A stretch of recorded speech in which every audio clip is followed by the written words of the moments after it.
In this video, I'll show you how we can upload to YouTube some of your own videos in order to compress them.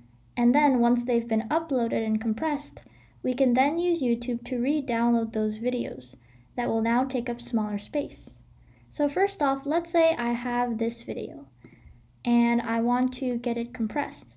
Right now it's 11.4 megabytes, and if I play a little bit of it, I see it plays along fine. But let's say I want to compress it so it's even less than 11.4 megabytes.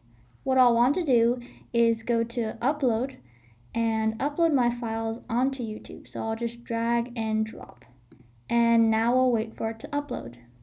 Now that it's done uploading and now it's processing, I can click done.